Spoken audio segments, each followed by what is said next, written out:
Name: Mrs. Alice Thompson. Address: 304 Park Avenue, room 202. Date: October 17, 1934. Description of maintenance request: sludge buildup in toilet. Work performed? See footnotes. Amount due? None. I wasn't sure how to fill out this maintenance report. Unlike requests that I've done for other tenants, this particular job doesn't really fall under the same category. I like to keep personal accounts of all the requests I receive from the tenants of my various properties, so I have a record of how much money they owe me and to see which residents are having more issues than others. But this particular repair, I would rather forget about entirely. Still, I don't think I should let the things I went through that day be lost forever, and so I'm including this record of them as well as a card for who to call next time. I guess I'll start when I got the request. I encourage all my tenants to call me if something breaks in one of my apartments so I can fix it. I know how to fix the basic problems, like a clogged toilet, broken glass, leaky pipes, you name it. And I want them calling me and not some repairman because I'll fix it cheaper. Plus, I get to pocket the repair money myself.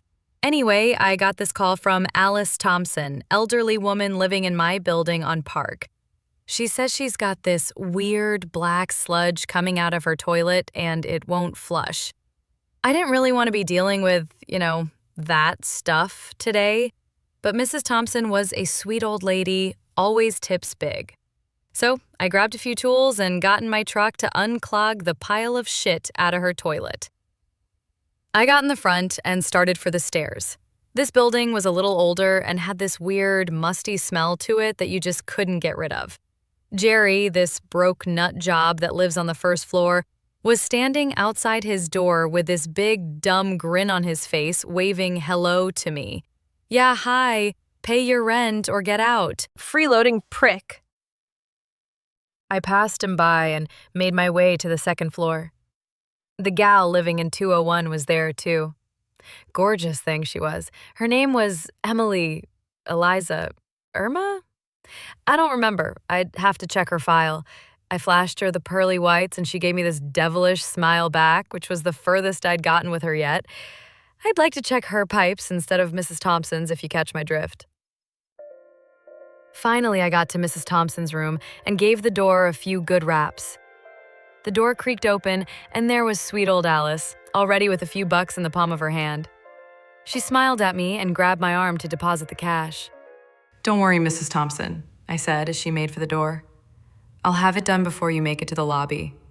She kept smiling at me, then walked out and closed the door. I've done repairs for her before. She likes to wait downstairs in the lobby away from all the noise. Sometimes she goes for a walk around the block. I walked through the entry hall to the left into the living room. I knew the door to the bathroom was on the right, but all the shades were drawn over windows in the room and the only light in the room was flickering. She hadn't mentioned needing a new light bulb, but I had one in my truck, and since I was here, I figured I could replace that too. After I set my bag down in front of the bathroom, I threw open the curtains for some light. I took note of Mrs. Thompson's furniture, the worn-out sofa and armchairs and dinky little radio. Maybe I shouldn't charge her too much for this visit, I thought to myself. She wasn't exactly living the high life here, and I do still have a heart. Finally, I opened the door to the bathroom, preparing myself for whatever stench a clogged toilet of an elderly woman had in store. Instead, there was nothing. And I thought to myself it wouldn't be so bad after all.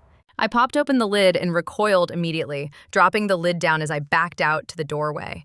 I still remember the smell of rotten eggs that escaped when I lifted up the cover, likely coming from the black, pulsating ooze inside. It looked almost alive, but I thought I was just feeling dizzy from the odor. Then the closed lid started to rattle. I dashed to the living room and shut the door behind me. I stood there staring at the closed door, straining my ears for any noise coming from the other side.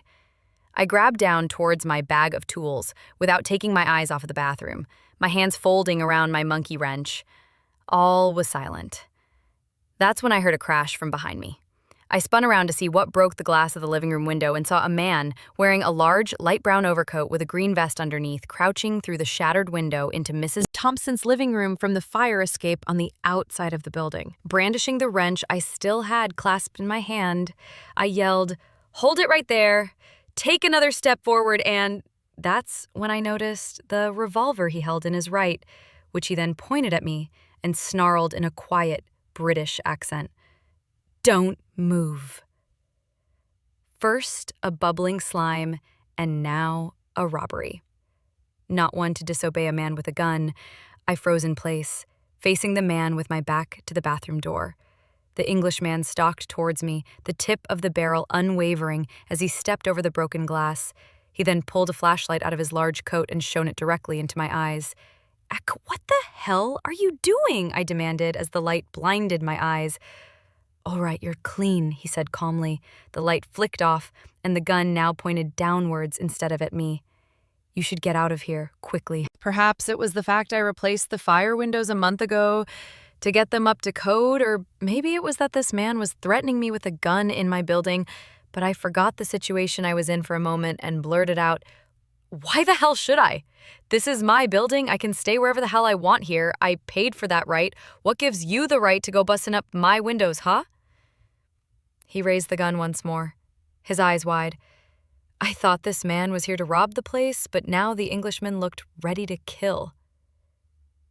I thought about turning into the bathroom and shutting the door, but I remembered why I had run out of there in the first place. "You don't understand," he explained. "There's something in this building, something dangerous. You need to get out." My eyes flicked towards the closed door behind me.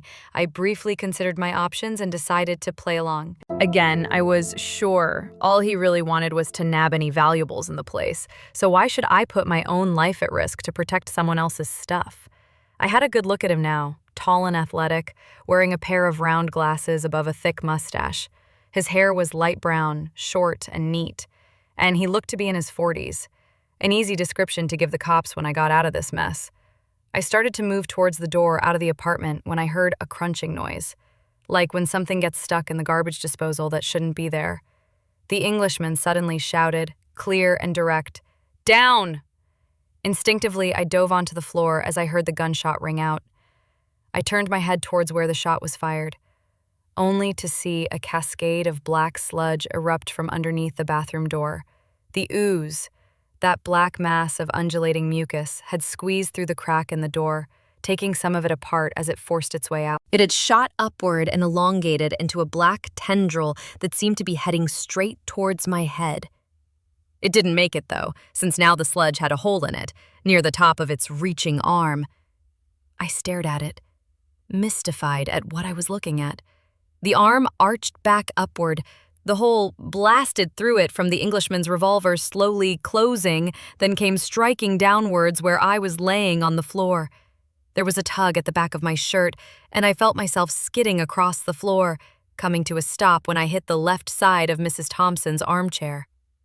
The Englishman had tossed me out of danger. He took aim once more, but the sludge was surprisingly agile, the whole of its body shooting out from the bathroom door. It blew the hinges clean off and covered the Englishman's right arm. The Englishman holstered his weapon and approached me. He reached into his coat and pulled out a business card. On it was the symbol of an eye with 2 swords crossed over it, along with a phone number. The symbol and the number were colored a dark green with a gold border. "I'm a specialist. We deal with these sorts of things. You can call that number if you come across something you can't explain again. Best if you go home and forget what happened today." I pocketed the card, saying nothing. This was all too much for me to take in and decided to take his advice. Plus, I definitely wasn't going to mop up all that black gunk. I turned to walk out the door when Mrs. Thompson walked in, closing it behind her. The thing now gone, I scrambled to my feet, using the armchair for support. I had just witnessed a creature I'm sure no one has ever heard of before getting blown to bits by an Englishman with a gun, and the first thing I could think of was how much money the apartment repairs were going to cost me. "The hell was that?" I stammered, looking towards the Englishman for some kind of confirmation that I wasn't losing my mind. "Skin stealer," he stated plainly.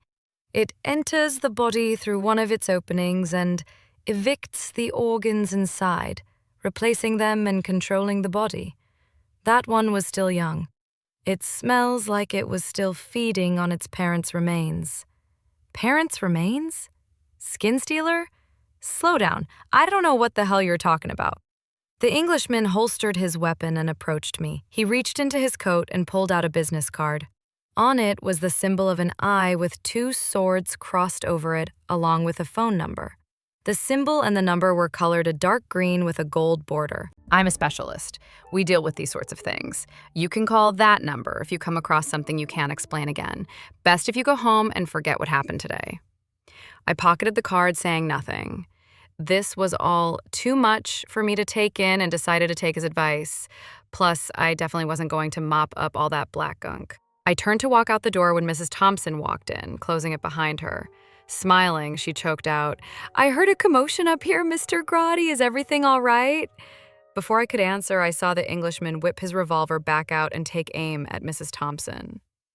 Surprising even myself, I leapt towards him and batted his arm to the side, the bullet embedding itself into the wall instead of my tenant's head.